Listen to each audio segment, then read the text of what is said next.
n'arrêtez pas de changer des choses, on va... C'est pas vrai ça. Vous pouvez dire à votre subconscient de déstresser.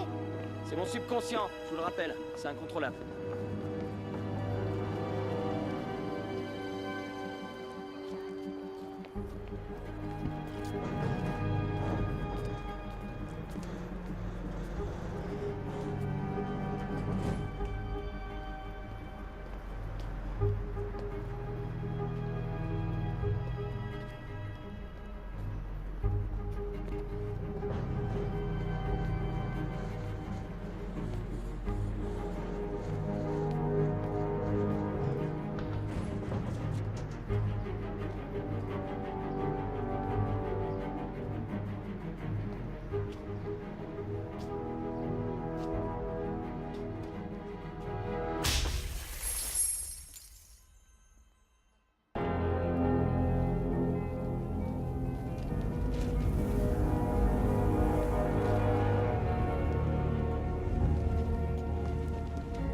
C'était notre quartier.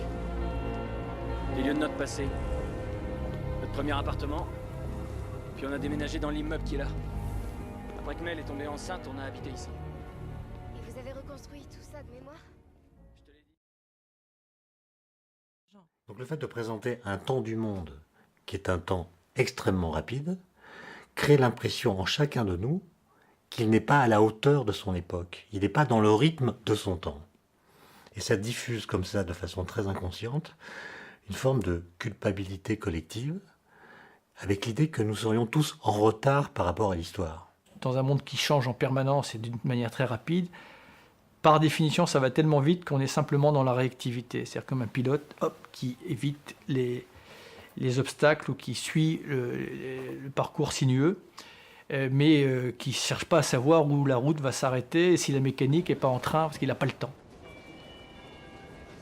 On passe d'un rythme individuel, qui était contraint quand même par l'alternance du jour et de la nuit, et par les tâches à effectuer, à un temps qui est rythmé, je ne dis pas qu'il est le même pour tout le monde, mais il est rythmé de la même façon pour tout le monde.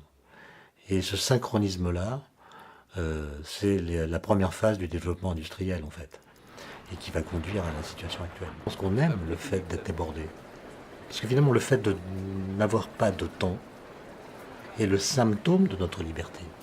C'est que nous sentons bien que nous pourrions visiter 1000 expositions dans l'année, parce que nous avons une possibilité d'occuper notre vie inédite dans l'histoire. Nous disons que nous manquons de temps parce que nous sommes libres. Mon arrière-grand-mère qui passait tous ses jeudis à faire la lessive n'avait absolument pas de temps libre. Mais elle ne disait jamais qu'elle manquait de temps.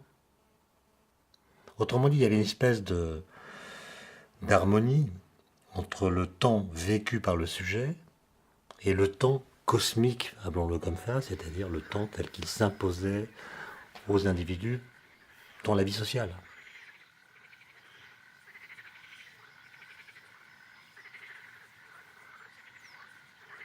La vie sociale avait du sens.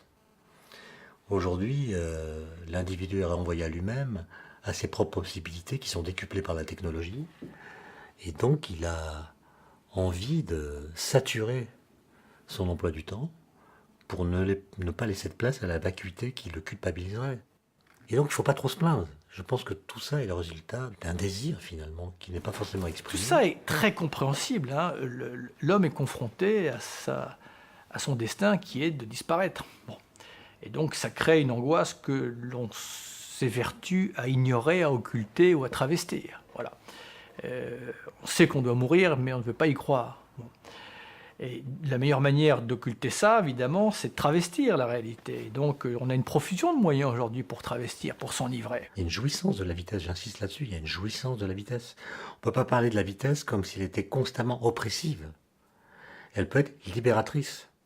L'urgence, pour moi, c'est une adrénaline de l'action.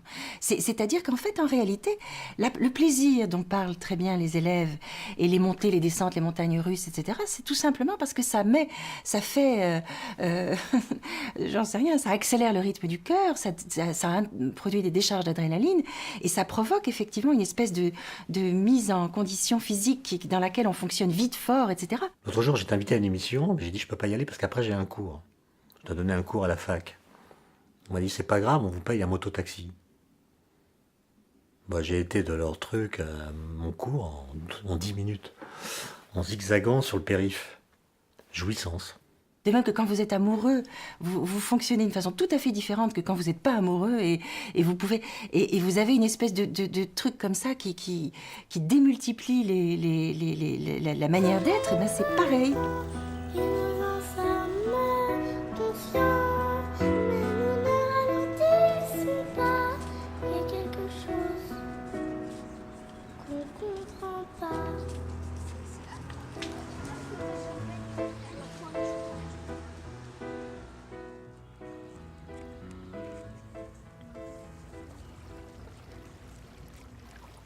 Comment on se sent? Qu'est-ce qu'il y a de différent? Comment on se sent maintenant par rapport à dans la ville? Comment on se sent dans un univers où on est entouré de nature? Qu'est-ce qui change? C'est bien plus calme, sans les bruits des voitures, du métro, les gens, avec beaucoup de gens qui marchent partout, ça crée un petit peu de stress. Donc là c'est calme. Bah, ça nous relaxe.